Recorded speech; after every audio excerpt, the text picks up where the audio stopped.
மற்றொரு முக்கிய செய்தி, உயர்நீதிமன்ற நீதிபதிகள் நியமனத்தில் சமூக நீதி பின்பற்றப்பட வேண்டும் என்று திருமாவளவன் தெரிவித்திருக்கிறார்.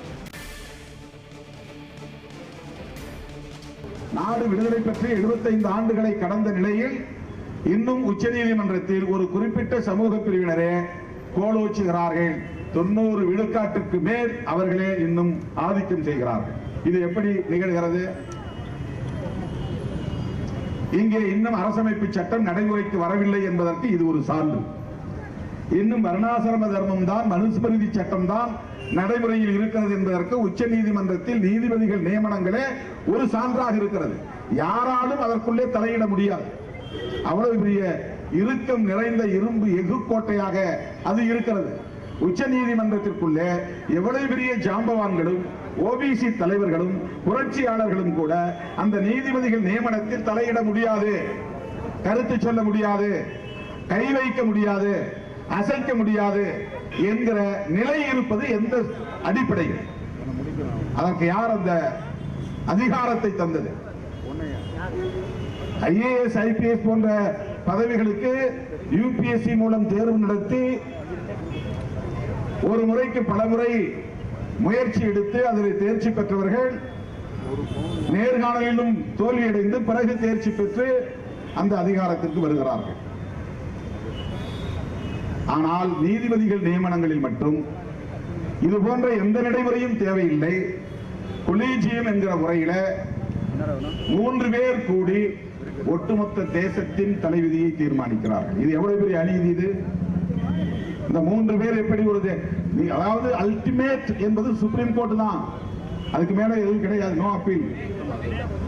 அங்க என்ன சொல்லப்படுகிறதோ அதுதான் கடைசி தீர்ப்பு. அதை சொல்லக்கூடிய இடங்களில் 60 பேரோ 70 பேரோ நியமிக்கப்படுகிறார்கள் என்றால் அந்த நியமனத்தை செய்யக்கூடிய அதிகாரம் நாடாளுமன்றத்திற்கும் கிடையாது, மற்றவர்களுக்கும் கிடையாது, எந்த ப்ராசஸும் இல்லை. ஒப்புக்கு அரசின் கவனத்திற்கு அனுப்புகிறார்களே தவிர தீர்மானிப்பது கொலீஜியம் என்கிற 3 பேர் கொண்ட 3 நீதிபதிகளை கொண்ட பேனல் தான். அவர்கள் யாராக இருக்கிறார்கள்? அவர்கள் என்ன மைண்ட் செட் உள்ளவர்களாக இருக்கிறார்கள்? அவர்கள் எப்படிப்பட்ட பின்னணியில் வளர்ந்தவர்களாக இருக்கிறார்கள்? என்ன கோட்பாட்டை உள்வாங்கியவர்களாக இருக்கிறார்கள்?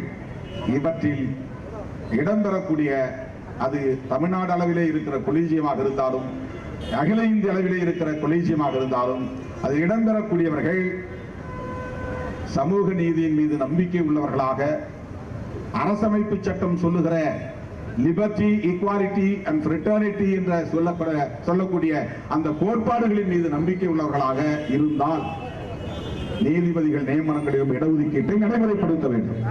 அதுதானே நியாயம். நீதிபதிகள் நியமனங்களில் இடஒதுக்கீட்டை நடைமுறைப்படுத்தினால் தரம் தாழ்ந்துவிடும், தரம் குறைந்துவிடும் என்று எந்த அடிப்படையிலே சொல்லப்படுகிறது? பாபர் மசூதி இடிப்பு வழக்கில் நீங்கள் தந்த தீர்ப்பு நியாயமான தீர்ப்பா? அது விமர்சனத்திற்கு அப்பாற்பட்ட தீர்ப்பா? ஆதாரங்களின் அடிப்படையிலே தரப்பட்ட தீர்ப்பா? ஆவணங்களின் அடிப்படையிலே தரப்பட்ட தீர்ப்பா? சாட்சியங்களின் அடிப்படையிலே தரப்பட்ட தீர்ப்பா?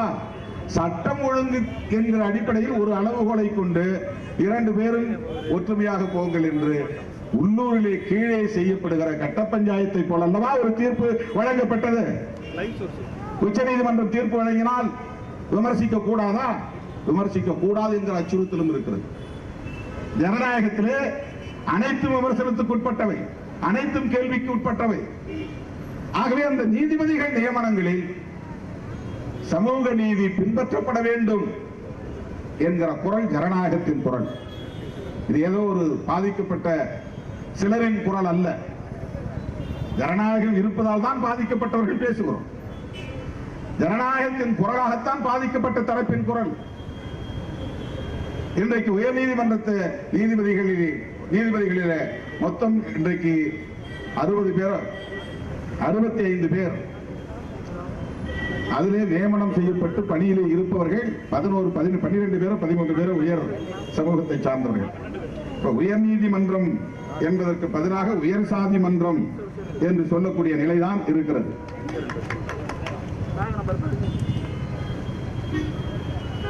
அந்த கொலீஜியத்திலே இருப்பவர்களை சாட வேண்டும் என்பதல்ல எங்களுடைய நோக்கம்.